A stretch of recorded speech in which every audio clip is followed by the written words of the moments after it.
Today it's time to talk about this popular open world RPG.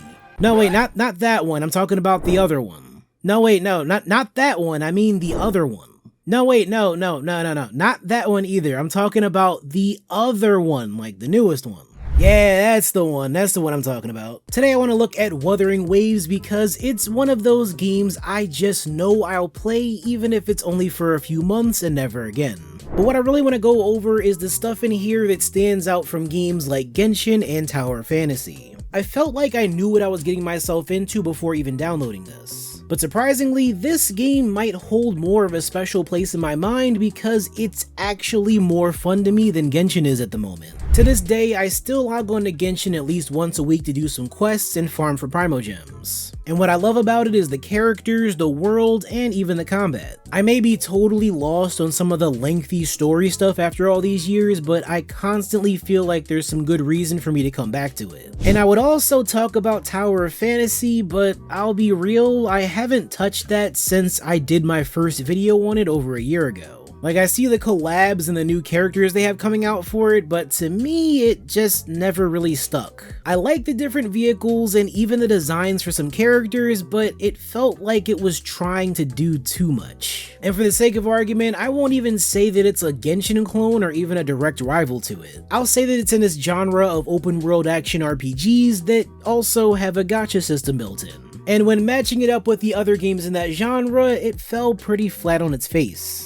I still remember the game running really badly at launch and it just didn't have enough going for it to hold an audience. And the crazy thing is, when I went to look up stuff about it for this video, a majority of the conversations about it don't even go past the summer of 2023. So it's like a whole year later and it feels like nobody is talking about Tower Fantasy. And I wondered if Wuthering Waves would end up being the exact same, but only time will tell if that ends up being true. But for what it is now, it had a pretty great launch. There have been some bugs and issues here and there, just like with Tower Fantasy, but Kuro Games has been on top of those things, fixing it up and keeping us updated through everything. Plus, they've been giving players some good rewards to make up for the problems. If anything, it's great to see a developer that puts a heavy amount of love and care for their player base. But I'll be real with you guys right from the jump. As much as I think that games like these can have really expansive worlds, characters, lore, and stories, half the time I just end up not caring. And Wuthering Waves is pretty much the same thing for me. So if you want some detailed look into the story, I couldn't even begin to tell you enough about it. But I will say that one thing that most of these other games don't have is the option to completely skip past the dialogue.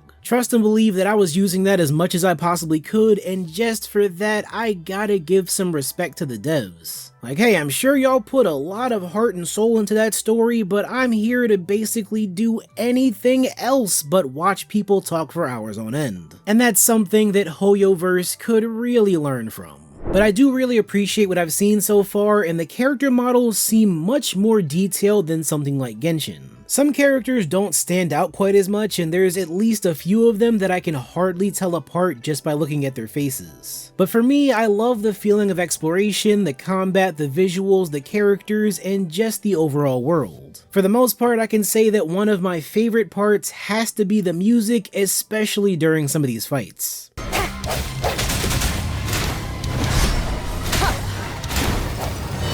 One more time. Then with the exploration, I think it works pretty similar to something like Genshin. But they clearly added some mechanics here that Hoyoverse only seems to have added a year or so after launch. Like being able to zipline between these floating objects to travel faster. And Wuthering Waves even has a completely separate mechanic to dodge in midair, which helps a lot for both battles and exploring the world. But the best part is that instead of being forced to climb mountains and structures slowly, you can just run right up them vertically. That's something that I can say I haven't seen many of these games do before, and I'm gonna need them all to take some notes. But the one thing that has me hooked on this game has to be the combat system. A lot of the mechanics are kinda similar to Genshin, but it feels much more polished and fleshed out. After playing Genshin on and off for years, I understand that it really focuses on things like elemental bursts and using each character's unique abilities to your advantage. So after a while, you get into a flow where you build teams just off their burst potential and give them the best equipment that they would need. but the actual combat itself would never be too complex in any meaningful way. The team over at Kuro Games clearly wanted something that spoke to those who love a bit more challenge and fast-paced combat, and this felt much more like playing something like Devil May Cry or Bayonetta than it did Genshin, and I am loving that. We have mechanics that are built into every character like counterattacks and precision dodges that reward you for playing the game well. There's even unique attacks that everyone can pull off using this gauge in the middle of the screen. As much as I do like the way that the elements in Genshin work, it starts to get old after a while. It makes situations where one single character can only reach their full potential if they have the right team to support them. But Wuthering Waves throws that in the trash and lets each character dominate on their own. They make you want to swap characters just to deal damage as they come out and keep the combos rolling.